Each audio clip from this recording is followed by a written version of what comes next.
But as I reveal that is the source of their anxiety or worry, they go, well, you're right, Ken. And these are all good people. In fact, it's important to point out that only good and decent people have these kind of feelings. Good and decent people will always wonder, well, I don't want anybody to feel let down because I worked here for a while. You helped train me. You invested in me. It was a good environment, whatever. And now I'm going to leave. Only good and decent people worry about, well, I know that I'm relied upon. I know that I am somebody who delivers results and people count on me. And I don't want to ever leave somebody in a bad way. Only good and decent people have these thoughts. However, as I try to remind people all the time, if they can't survive without you, they won't survive with you.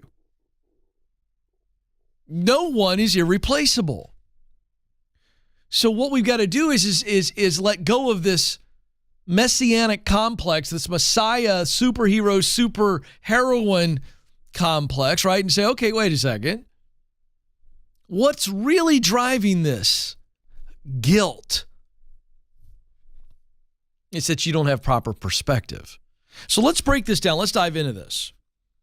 Because I want to give everybody listening 3 ways to quit a job to where you have no regret. So you're looking forward, not looking backwards. Every month since June of 2021, folks, this is staggering to me. More than 4 million workers, or 3% of the total U.S. employment, left their jobs, most of the time leaving for higher paying jobs. Not always, but most of the time. About 1 in 5 workers who quit during the past 2 years regret it. Well, that's not surprising. Where do you think we come up with the phrase, the grass isn't always greener? Now, a lot of times that has a relationship implication to it, right? You know, a spouse cheats on another spouse or whatever. They think, oh, it's going to be better with them. And they find out when it's all said and done, it's not. But it also has a professional implication. 1 in 5 workers who quit during the last 2 years are now saying they regret leaving their prior company for what was supposed to be a better gig. This is a Harris poll survey that USA Today conducted. Just 26% of job switchers say they like their job enough to stay. I mean, we hear this all the time. I feel like in the last couple of months, we've had a steady diet of people calling saying, Ken, I took a new job. It was about a year ago, 6 months ago, a couple years ago. I want to move on. Now, that's not a negative thing. I mean, I'm a believer in, look, if I make a wrong choice, I'm not going to extend the negatives to the poor choice. Why in the world would I do that? I would rather be embarrassed, have people say whatever they want to say about me, but I have made a now better choice. But in acknowledging that I made mistakes or that I did something that was risky or short-sighted or too quick, and as a result, it was a bad decision, I don't care as much about what others might think about me or say about me. What I care about is stopping the bleeding. I want to make a better choice. I'm not going to sit there and go, well, I made this choice and it's clearly not the right company for me, but my goodness, I've only been here 2 months and if I leave now, so I'm going to stick it out for 2 more years. What? I'm going to be miserable? As opposed to just saying, I made a boneheaded decision and I'm now going to fix it. So, there's a story in USA Today, in this USA Today article, that I want to touch on.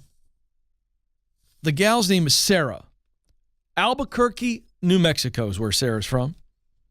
And she was in a communications job at a local animal shelter. But in November of 2021, When a friend told her of an opening for a similar position at a nonprofit education group, she jumped on it. She applied.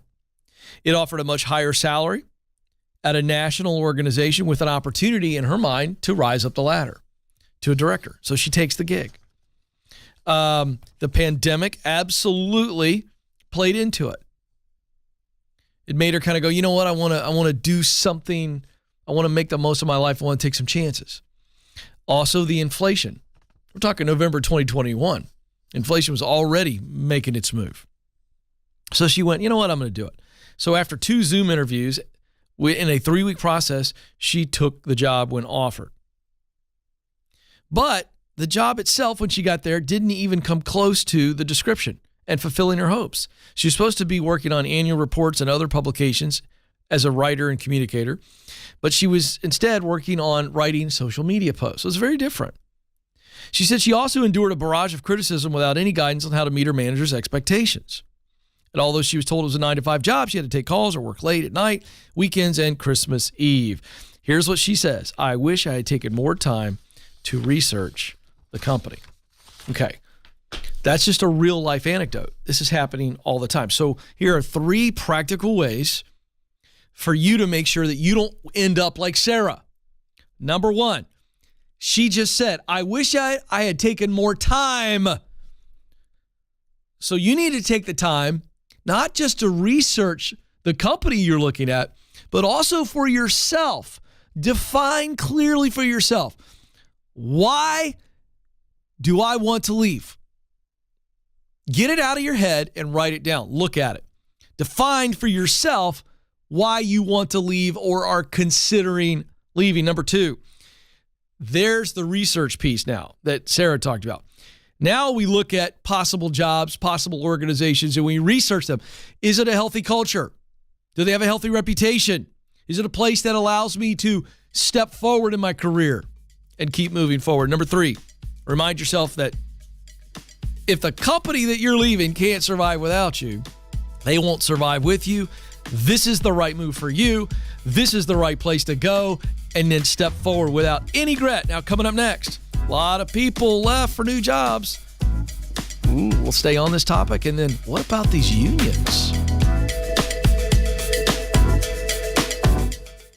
Are you wondering if you should leave your current job or stay put? Well, you're not alone.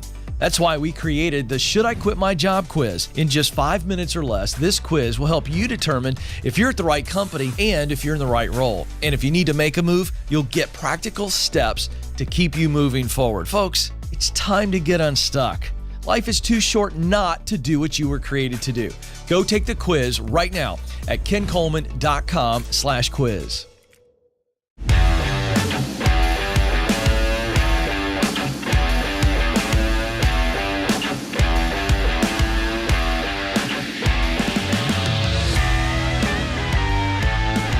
All right, folks, welcome back to the Ken Coleman Show. Thrilled you're here. We're helping you win at work and win in life. All right, I want to just continue for just one more moment. I want to give one more takeaway on our opening topic, this idea of how do you leave a job without regret? Because once you decide that this is better for you, you have got to understand that if you do not, I say this many times, we have a lot of new people joining the show all the time. Once you decide that this new opportunity in the form of a new job, new company is the right move for you, you've done your homework, you know it's not just a sweet spot role where you use what you do best, talent, to do work you love, passion, to produce results that matter to your mission, and it's a healthy culture.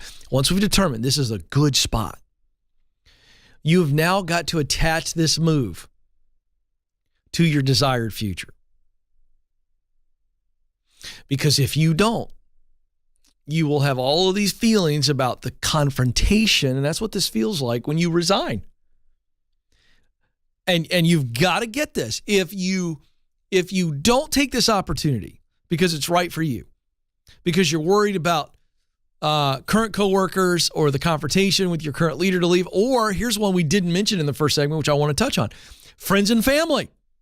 Maybe you're taking a gig that's going to move you away from friends and family.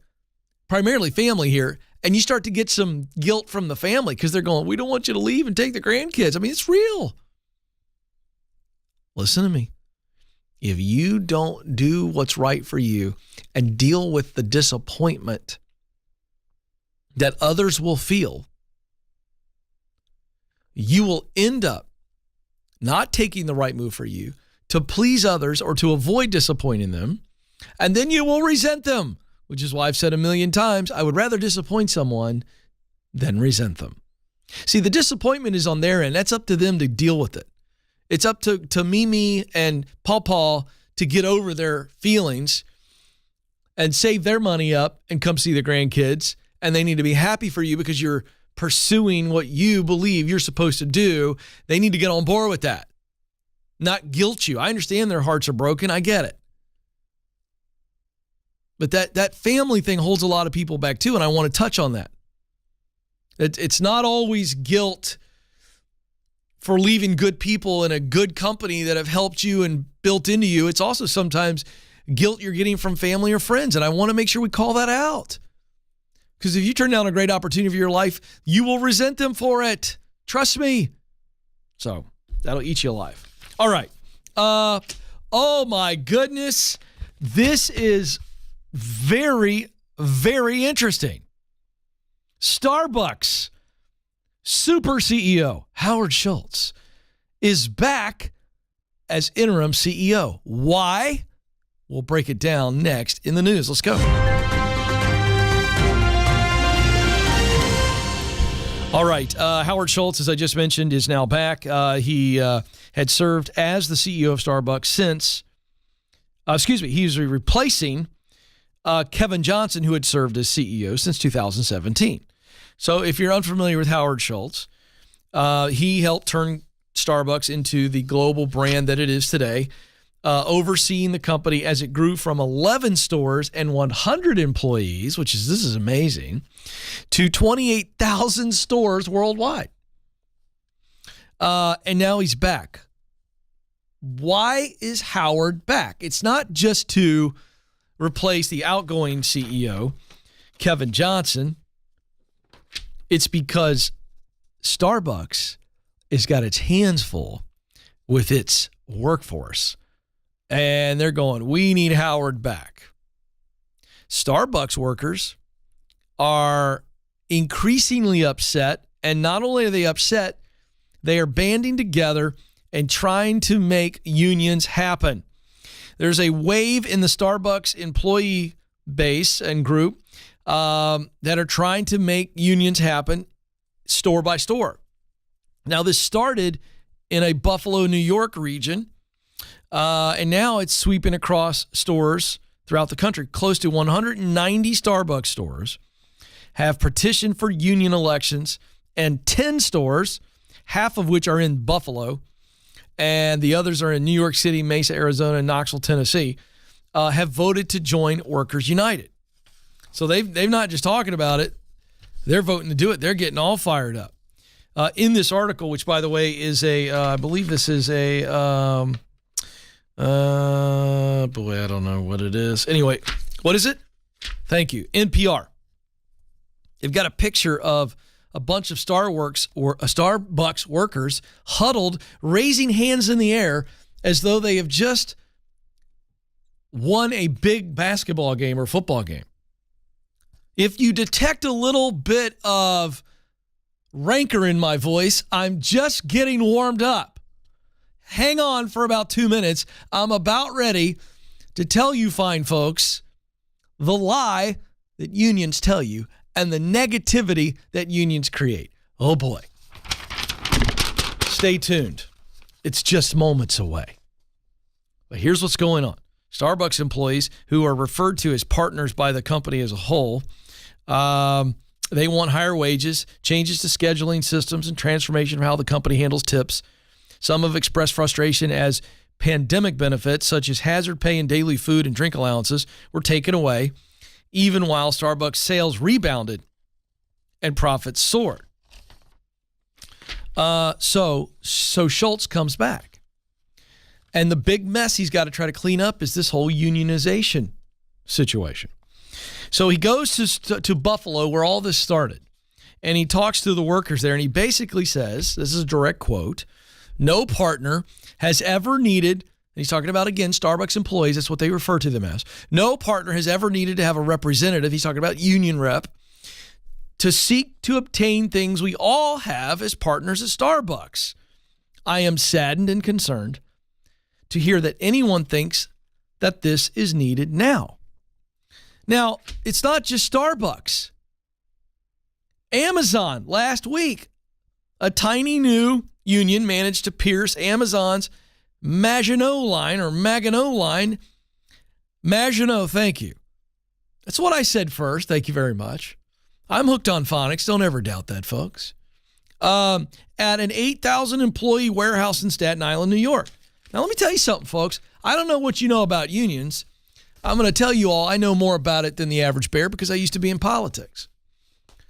It's not easy to unionize 8,000 employees. That's harder to do than it is to get a consensus vote at a Baptist church business meeting. And that's the all-time worst thing you've ever seen in your life. And you Baptists, relax if you got your feelings hurt. I'm a Baptist preacher's kid, so shut up. I can make fun of my own. All right. Everybody tends to think, if you're not educated on what unions are, that, it's a good thing. Now, folks, I tell you every day that I'm a man of the people, and I am a man of the people. But unions are bad for the people. Why? Well, number one, unions don't organize and represent you, the people, for free. It actually costs you money. Union dues. Go do your homework on the Google, all right, about all the bad stories and awful ways that union leaders take those dudes of hardworking American women and men and abuse them. Don't use them properly. Number two, unions create an unnecessary adversarial tension between the employees and the company leaders. Just by having a union, it already says from day one, it's us versus you. Number three, unions' decisions don't always represent the people in the unions. They don't always advance the wishes of the employees. Number four, unions by nature discourage individuality and personal growth, because it's not like, hey, I can win in this company and climb the ladder. No, you can only do what the union says you can do. Oh, Ken, you're starting to make a good point. I know. Strip politics out of it for a second, if you dare. You ready for this? Because unions create higher costs for companies and drive prices for consumers up. Hey, unions aren't unions. It's a political organization that doesn't help anybody. Stick that in your pipe and smoke it. This is the Ken Coleman Show.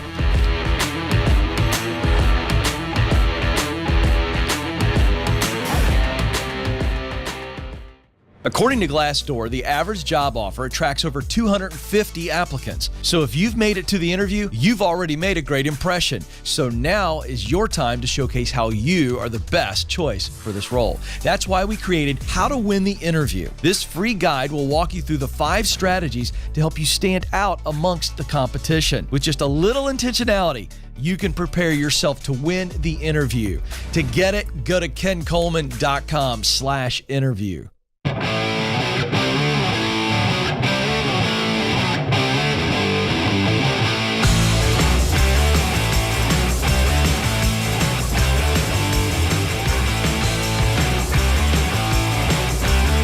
All right, folks, welcome back to the Ken Coleman Show. Thrilled to have you with us. Stay tuned. Part of the show is I'm here to coach people, but I just sounded off on why unions are bad. And on cue, we got somebody in the chat room that wants to beg to differ, and they got some data, and I'm going to take on the data. I'm going to push it to the very end of the show, so hang on. You don't want to miss this. I love when somebody counterpoints me with data.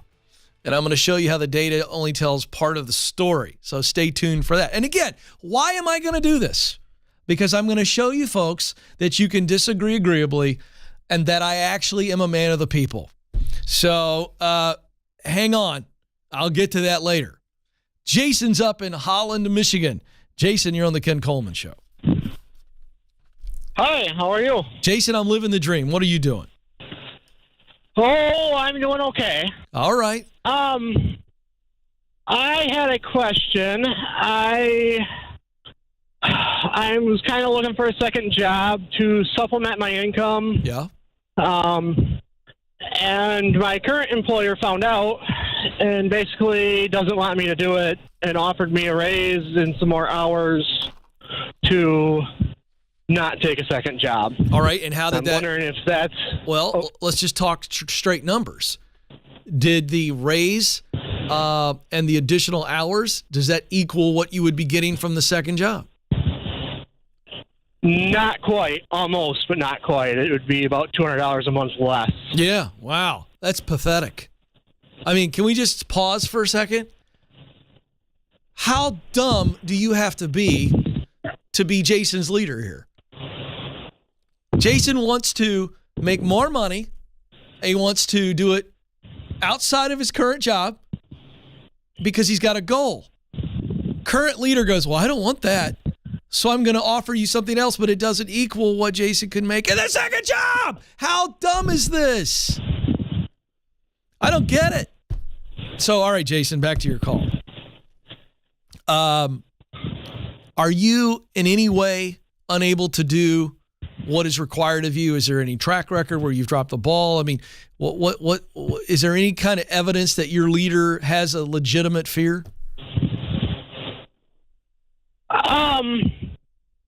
Well, the fear is, the only legitimate fear that they have is I drive truck, and I'm local run, so I'm home every night. And I would be home at this other job. I would work like Saturdays only, and then if I got out early at night, I'd work that night there. Their only fear would be logbooks that were required by the federal government to keep logbooks of all hours worked. Yeah, but my point is that if you're working the second job, it's in no way hindering your ability to do your current job, correct? As a driver. Correct. So I don't hear. Correct. So I don't know what. I mean, I understand there's something fear-based going on, but God bless him, he's not the brightest bulb in the shop here, because if he wants to deter you from leaving, he should match what you're going to make. You told him why you're doing the second job, correct? Correct. Yeah, I mean, it just doesn't make any sense. He's done nothing to deter you from doing it. He's already played his hand. He needs you. He wants you. True or false? True. Yeah, just say, hey, boss, I'm sorry. I'm going to work this second job because I want to make the extra money, because I want to get out of debt. I want to do this. I want to do this. I want to do this. All the things. And it's not that I don't want your raise. It's just I need to make the maximum amount of money possible. Have you said that? I did not quite put it in those words. I said something kind of similar, but I did not quite say those kind of words. I mean, how long would you be working this second job? What do you anticipate? Well, at least until I get out of debt, which would be a year-ish. Yeah, just let him know. Hey, this isn't a negotiation tactic. I appreciate the offer, but it's still not going to pay me as much as the second job. Is that how you started this phone call? Were you believing that? Because I think you should take the second job because it gives you more money, which means you get out of debt faster. And so to me, I mean, where were you leaning? A big part of me wanted to do that, wanted to just take the second job. So what's the small part? What's the small part want to do, and why does the small part want to do it? Well, the small part of me kind of wants to, I kind of think this is something that I might do after I get out of debt. But a small part of me wants to start my own side hustle and do my own business, because I don't feel or I kind of know that I'm working as a truck driver. I'm good at it, but I don't have a ton of passion for it. Okay, so I like this. So I thought the small part was you were going to tell me you were worried about getting let go or something with the current guy. So here's the deal. I don't think it's a good idea for you to start a small side hustle business that could eventually be the thing you want to do for yourself. Don't do that while you're getting out of debt. It puts too much pressure on you financially to monetize that side hustle. Does that make sense? Yeah, that makes a lot of sense. Yeah, I don't want anybody starting a side hustle that you hope eventually becomes your dream job working for yourself. Am I right? All right. I don't want any pressure on that. That needs to be something that when you're out of debt, then you start it. You feel me? Okay. So we go gazelle intense. We drive. We work the second job. We make as much money as possible. A year from now, we're out of debt, but we stay drive to get baby step 3 funded, which if you're not a Ramsey Solutions listener, there are 7 baby steps to financial peace. Baby step 1 is you put $1,000 in the bank as a kind of an umbrella rainy day fund for something like your car catalytic converter going out. Thank you very much. That's all I know. I don't even know what that does. All right. And then baby step 2 is we pay off all of our debts, starting with the smallest debt. And you take that minimum payment that you've been paying. Once you pay it off, you put it to the next largest debt. And we go smallest to largest to get some momentum. And that's where Jason is right now. So, Jason, once you pay off that debt a year from now, I want you to fully fund your emergency fund, then quit the second job. Make sense? Yep. Then, even though you don't love the truck driving job, we're stable. We have no debt. We have emergency fund. And now you got some renewed energy because you're not working 2 jobs, and you start the side hustle working for yourself, and there's no financial pressure on you to win in that side hustle. You just get to test it, try it, start small, grow slow. Make sense? Yeah. My man, yep. I appreciate you. Listen, I would over-communicate to your current boss because we need this day job. I'd go back to him and go, hey, I've thought about it some more. I just want to make sure that I over-communicate. I'm not leaving you. This is a temporary deal. I'm a big believer in getting out of debt. I'm a part of this whole Ramsey Solutions, Dave Ramsey thing. Blame it on us. We don't care. And say, I'm all in on this, and I need to make the most money possible. I'm not even trying to negotiate. Thank you for what you offered me. But this is going to allow me, and it's not going to affect my work at all. Because the minute I pay the debt off and get my emergency fund, I'm done. I'm done with the second job. I would just cast that vision. Do you understand what I'm saying? Yeah, I completely understand what you're saying. I would make more money there doing the second job. That's right. And work as much as I can, even though nothing's on fire here. I don't love my job, but yeah. Now nothing's listen. on fire. Now listen. After you tell him this, if he comes back and goes, all right, I'm going to pay you the exact amount of money and give you the exact amount of hours that the second job would give you, well, then you can do that. But we're not going to go backwards. We're not going to minimize an opportunity just to make him feel good. That's what we're not going to do. Sometimes you people wonder if I just say I'm a man of the people just to say it. I just demonstrated how I'm a man of the people. We're going to have Jason's boss realize we're not going to minimize my opportunity to get out of debt faster just because you're worried. Let's be big boys. We're not wearing diapers. We got big boy pants on. Let's go. Let's act like adults here. Come on, man. Don't move. More calls coming up. This is the Ken Coleman Show.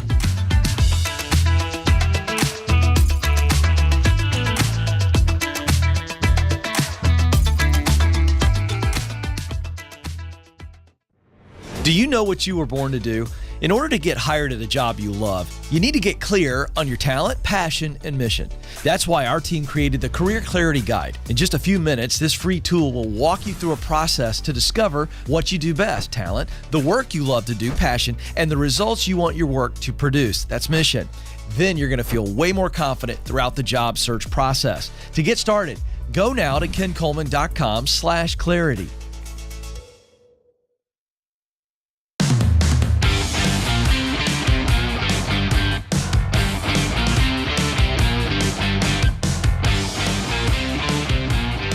All right, folks, welcome back to the Ken Coleman Show, helping you win at work and in your life.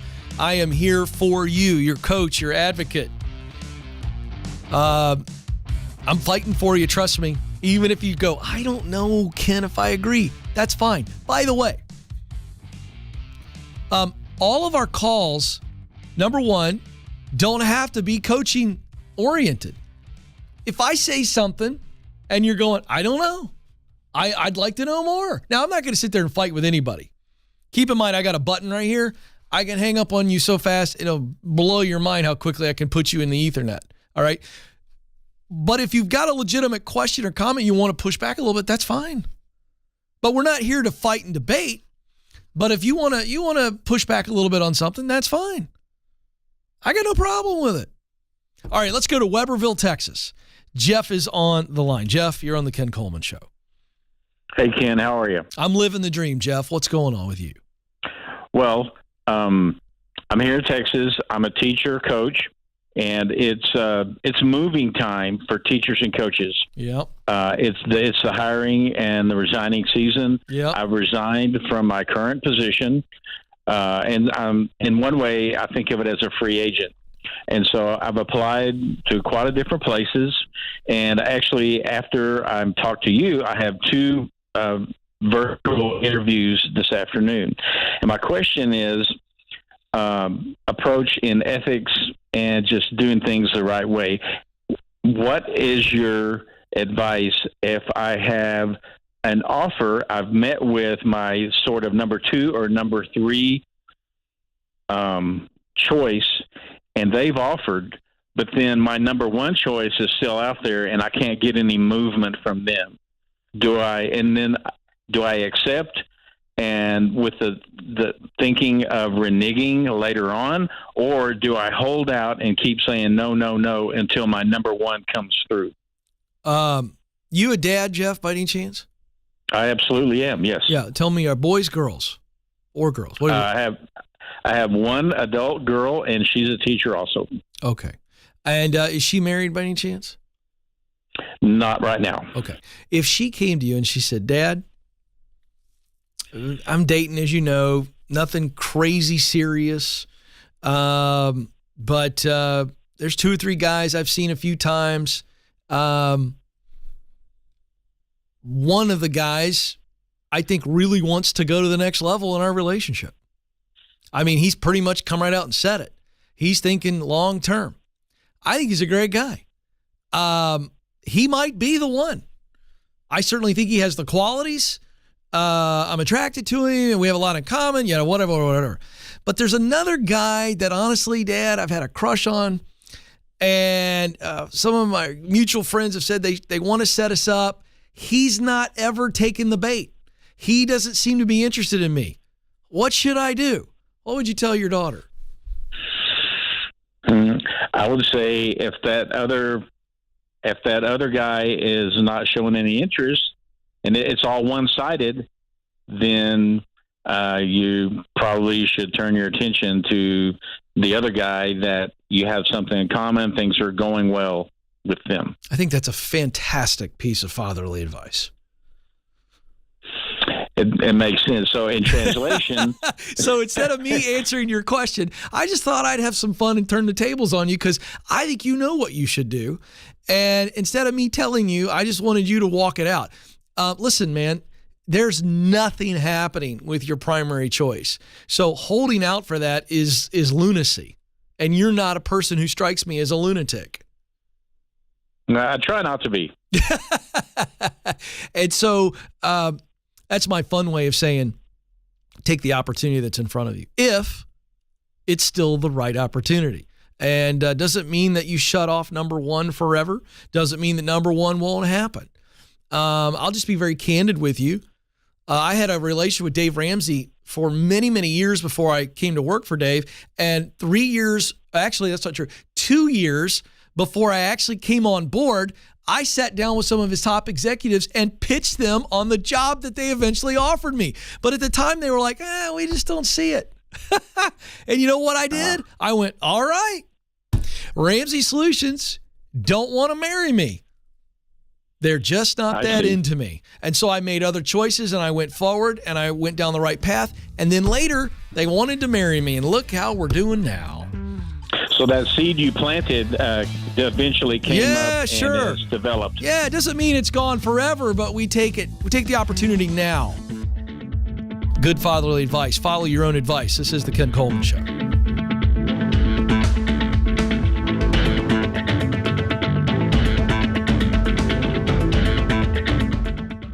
You were created to fill a unique role in and through your work. Now, some of you may be going, I have no idea what that is. Some of you may be saying, I know what I want to do, but I don't know how to get there. I've felt all of those emotions. I've been where you are, and I can tell you, there's hope. That's why I wrote the book, From Paycheck to Purpose. You can make the income you want and the impact that you desire. And I know that you have what it takes.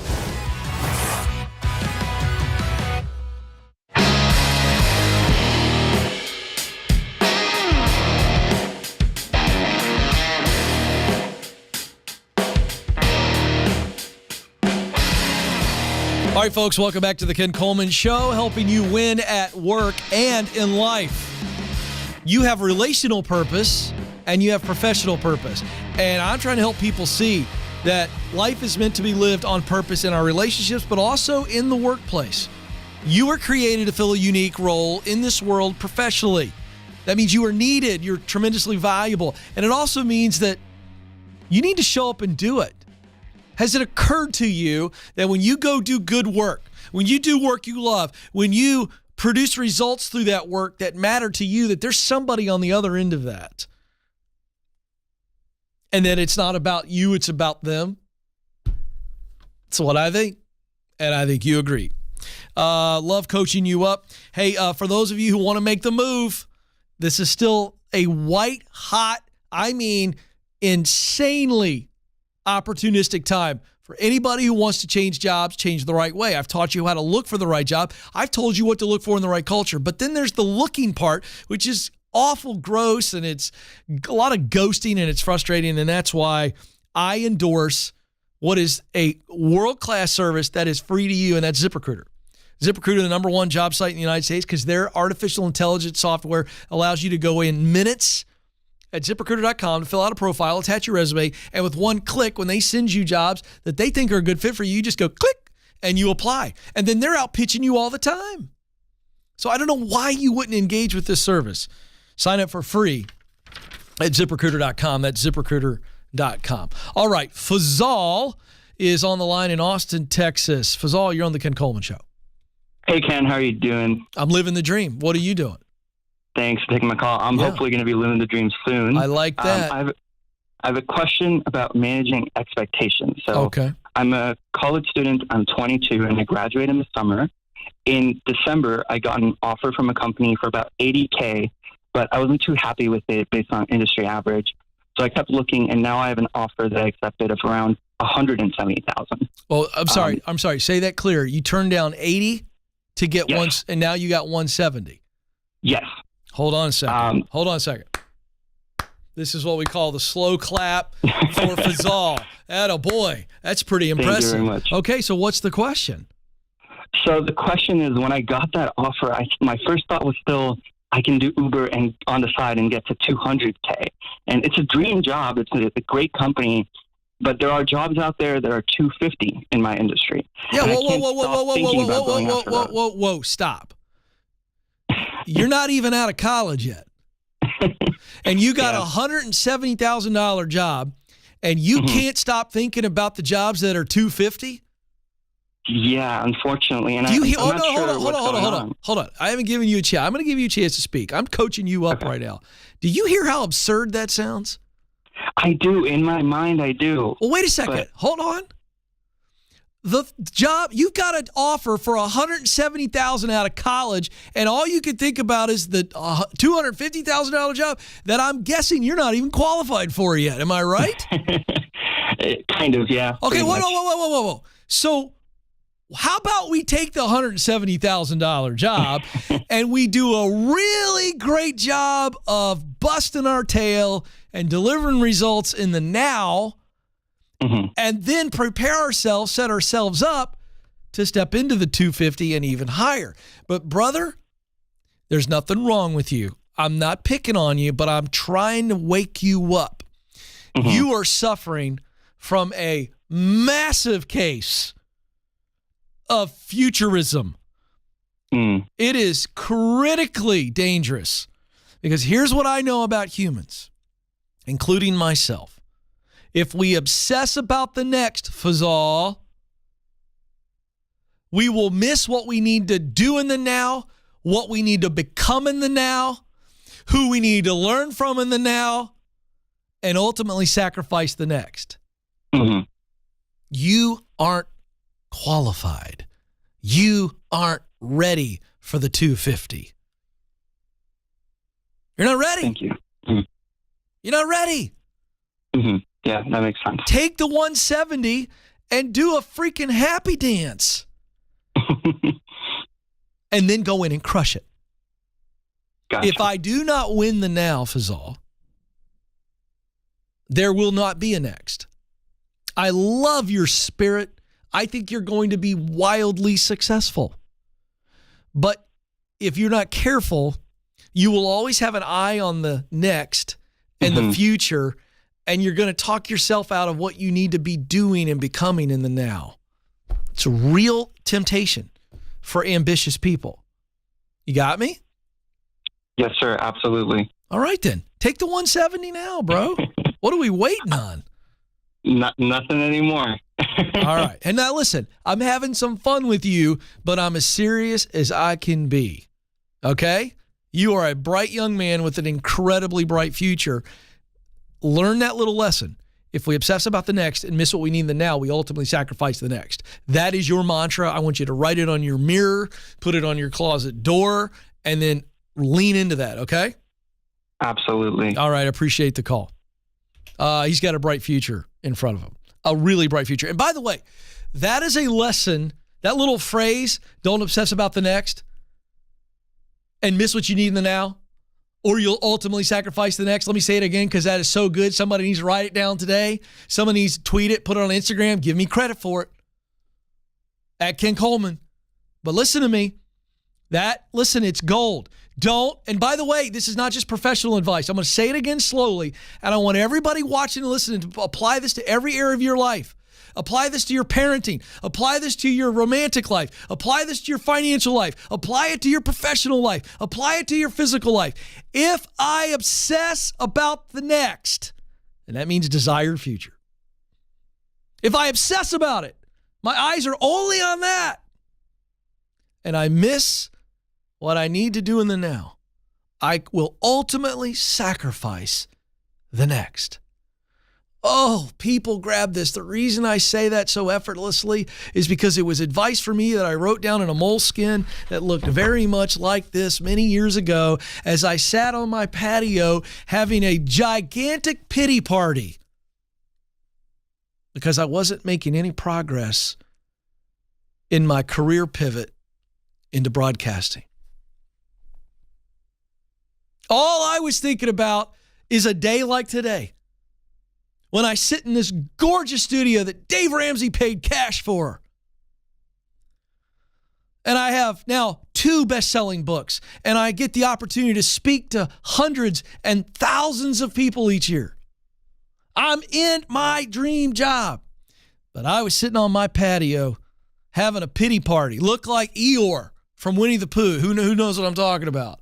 I mean, pathetic. Stay with me. Because all I was thinking about is moments like this. I could see it and I was dreaming and it was as clear as I could envision it. And yet I wasn't doing anything in the moment to give myself the opportunity to sit at this desk. And it was that day, I'm not kidding you, that I wrote it down. And it was a personal challenge. Ken, stop obsessing about the next. I'll never forget it. It's how I wrote it. Stop obsessing about the next because you are not doing what you need to do now to ever have the opportunity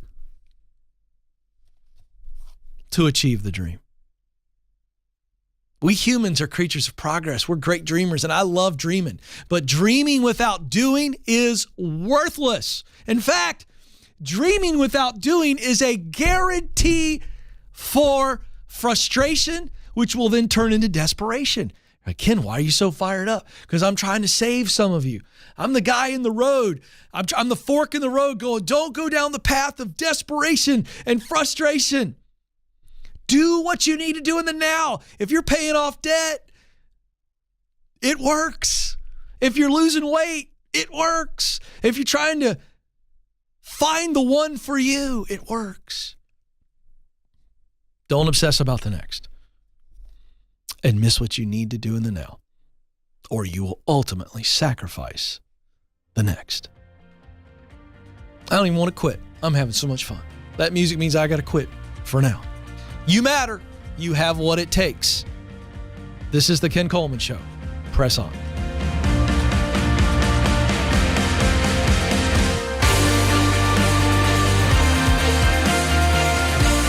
Thanks for listening to the Ken Coleman Show. For more, you can find the show on demand wherever you listen to podcasts and watch the show on YouTube. You can also find Ken across all social media by following @Ken Coleman.